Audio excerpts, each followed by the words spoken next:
So this is Miles. He's joyful, curious. As you heard, he loves to sing Broadway show tunes at the top of his lungs. And he also has Fragile X syndrome. That's a genetic condition that causes intellectual and developmental disability. It's the leading genetic cause of autism, and for many people, including Miles, it brings along other things like seizures, ADHD, and anxiety. It affects his ability to learn and communicate, even to sleep. We found out that he had Fragile X syndrome at just 2 months old. And I remember holding this little baby, desperately worrying about his future. Is it even possible that he could have a job? Would he even ever speak? Because many people with Fragile X don't. Would he ever have a friend? And I felt this pressure in that moment to live forever, to be able to protect him. Everything just felt overwhelming and uncertain.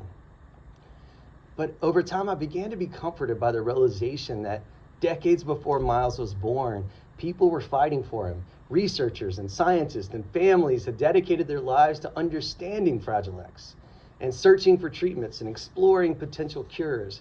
And because of their work supported by programs like CDMRP, we had hope. Every study, every clinical trial, every breakthrough gives us the possibility of a better future.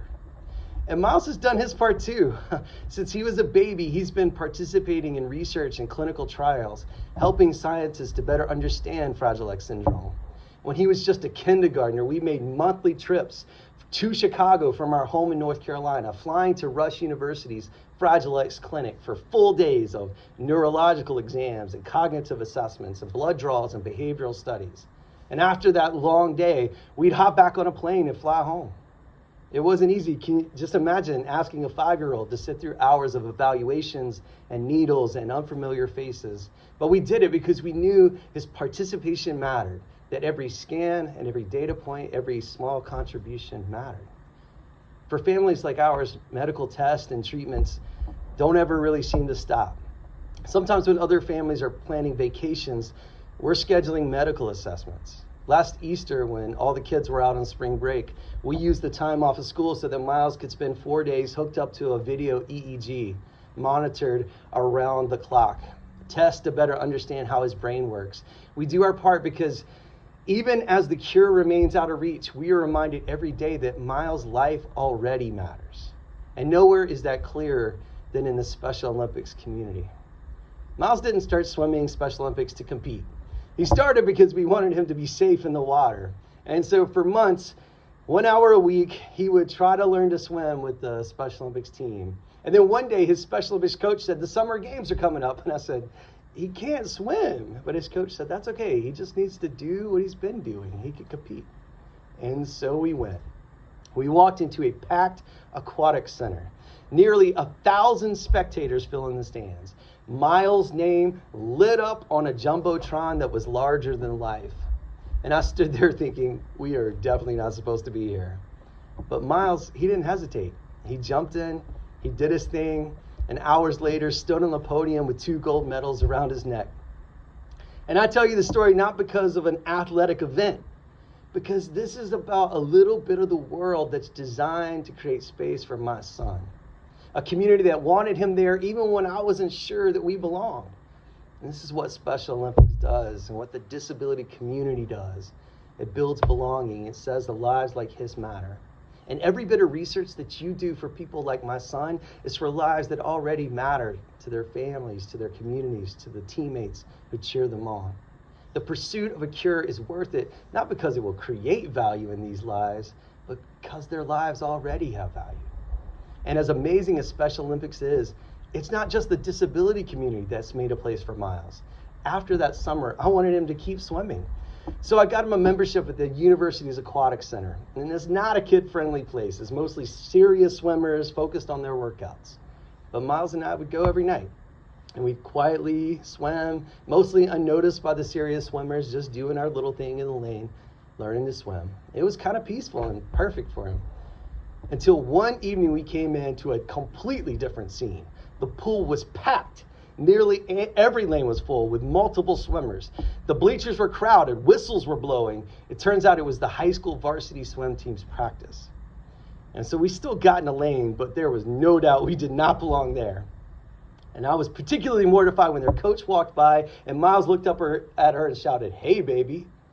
And she said, "I'm sorry, what, sir?" I said, he's just saying hi. But Miles doesn't want to be ordinary. He just yelled it out again. I said, "Hey, baby." I said, "Okay, this is my son, Miles.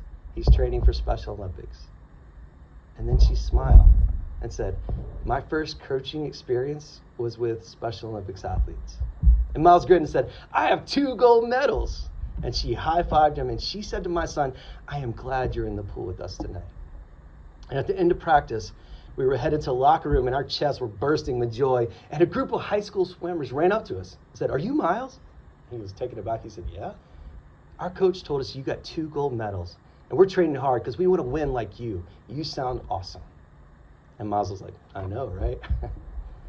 That moment could have been the end of it, but it wasn't. Week after week, these swimmers came up to Miles, jumped in our lane, high-fived him, raced him. They would cheer for him as he practiced, and he would cheer for them at their meets. It was absolutely beautiful. And one special Thursday night, I got a text from the coach saying, "Can you bring Miles back tomorrow?" And so we came back. And we walked in, and there they were, the whole team lined up waiting for him. And they gave him an official team t-shirt. And they told him that he had inspired them to win the conference championship that week. And so I'm there, I'm watching as he's standing with the team in a swim team t-shirt, holding the conference championship trophies. And there was no question he belonged right there. And all along the way, I was the one doubting if we belonged. Miles already knew. And the high school team, they agreed, and they made room for him. They didn't have to, but they wanted to. These kids and their coaches said Miles mattered and said, "You belong here with us." See, the research you support is not just for individuals, but for their families, their classrooms and teachers, their Special Olympics teammates, and for one little boy with Fragile X, your research impacts a bunch of incredible teenage swimmers and the community around that team. If I'm honest, I still worry about a lot of the same fears I had when Miles was a baby. I wonder about his future. I wonder what's going to happen when I'm not here. The world is an ocean of challenges for us. But your work each day gives us the strength to keep treading water, because we know that you know we're out here and that we need you. And we're already buoyed by research. Because of treatments that research has made possible, Miles sleeps better. He's managing his anxiety better. Aggressive behaviors that could threaten to isolate him from community, they're more manageable. And that means something profound even as we're waiting for a cure. It means our trips to the zoo or kicking a soccer ball at a park. These are celebrations of the work of people who spend countless hours with pipettes and lab mice and laboratories, developing life-changing treatments for folks with rare diseases like my son. And when Miles plays driveway basketball with his siblings, or when he bowls in a loud, overwhelming bowling alley and pushes through the sensory overload, it's because of physician scientists that have worked for decades to bring folks like Miles the opportunity to join in, to be a part. And when, a couple weeks ago, for the first time, Miles actually danced at the elementary school dance, not just stood on the wall, but actually danced out there with his non-disabled peers, that moment wasn't just a milestone for him. It's the impact of your research brought to life. And so I'll promise you this, we'll keep doing our part. Families like mine, Miles and me in particular, we'll get little man dressed up to speak at big events. We'll spread awareness on social media. And next week, for the 3rd year in a row, Miles will represent the National Fragile X Foundation on Capitol Hill. He'll walk into legislative offices and he'll tell them what we really need, especially continued investment in research like the work that you do. We'll do our part so that hopefully you can keep doing your crucial work, doing research that we can't do ourselves, but that we desperately need. Federally supported research might just seem like a nameless, faceless government operation to some people. But I hope when you show up to work that you see my son, because your work looks like Miles. It matters to him. It matters to us, his family. It matters to his Special Olympics teammates and his high school swim buddies, other families in the National Fragile X Foundation. It matters to whole communities of people. And so to honor these communities and the sacred work that you do for us, let's now observe a brief moment of silence.